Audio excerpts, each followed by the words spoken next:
வணக்கம். பலாப்பழத்தின் நன்மைகள். பலாப்பழத்தோட மருத்துவ குணம்.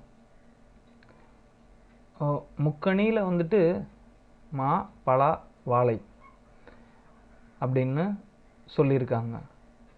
இதில் அதிகமாக சுவை கொண்டது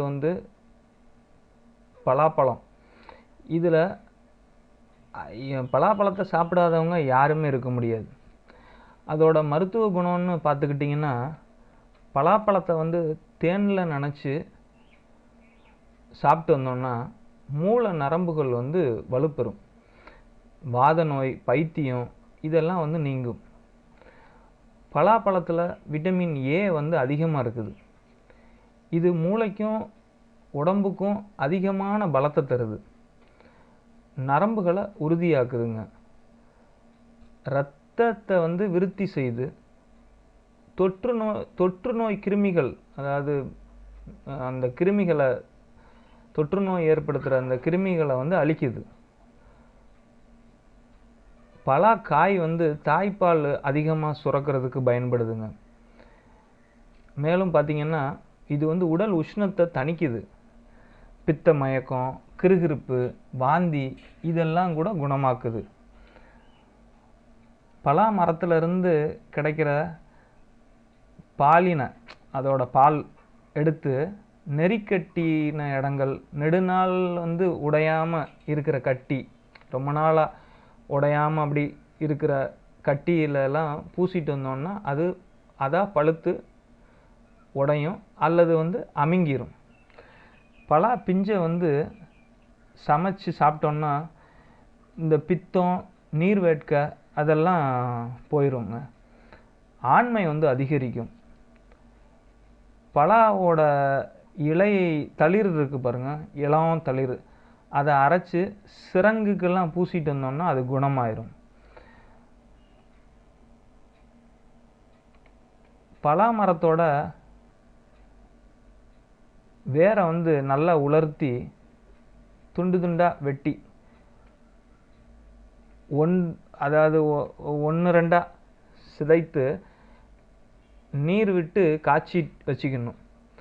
அது பாதியாக வற்றி இது குறையிறப்ப அதை வடிகட்டி குடிச்சிட்டு வந்தோம்னா அந்த கழிசல் அப்படிங்கிறது குணமாகும்.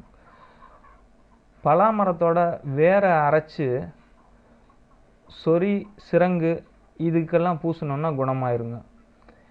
பலா இலைகளெல்லாம் ஒன்றா சேர்த்து அதை உணவு உட்கொள்கிறது சிலரோட வழக்கம். இப்படி உணவு உட்கொண்டோம்னா பித்தம் அதிகரிக்கும். அதே நேரம் குன்மம், அந்த அல்சர் நோய், பெருவயிறு நோய் குணமாகும். இதில் ஒரு எச்சரிக்கை என்னன்னு பார்த்தீங்கன்னா, பலாப்பழம் மற்றும் பலா பிஞ்சு அதிக அளவில் பயன்படுத்துகிறவங்க சில விஷயங்களை கவனிக்கணும். பலா பிஞ்சை அதிகமாக சாப்பிட்றதுனால செரியாமல், வயிற்று வலி இதெல்லாம் ஏற்படுங்க. இதை அளவுக்கு அதிகமாக சாப்பிட்டோம்னா சொறி, சிரங்கு, கரப்பான், இந்த கோலக்கட்டு, இந்த இருமல், இரைப்பு, வாத நோயெல்லாம் ஏற்படுறதுக்கு வாய்ப்பு இருக்குது. பலாப்பழத்தை அளவோடு தான் சாப்பிடணும். இது அளவுக்கு அதிகமாக சாப்பிட்டோம்னா வயிறு மந்தமாகி வயிற்று வலி, வாந்தி எல்லாம் உண்டாக்கிரும். அது பலாப்பழத்தை தேன் அல்லது நெய்யில் தொட்டு சாப்பிடணும். இப்படி சாப்பிட்டோம்னா அதோட நற்பலங்களை நம்ம பெற முடியும். பலாப்பழத்தை சாப்பிட்டுட்டு அதோட கொட்டையை பச்சையாக மென்று சாப்பிட்டோம்னா நம்ம சாப்பிட்டது ஜீரணமாயிரும்.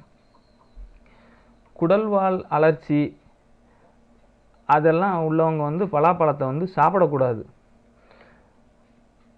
சில பேர் பலா கொட்டையை சுட்டு திம்பாங்க. இது சாப்பிட்றதுக்கு சுவையாக இருந்தாலும் மலச்சிக்கல், புளியேப்பம், கல் இருக்கிற மாதிரி ஒரு இறுக்கமான வயிறு, வயிற்று வலி இதெல்லாத்தையும் உண்டாக்கிரும்.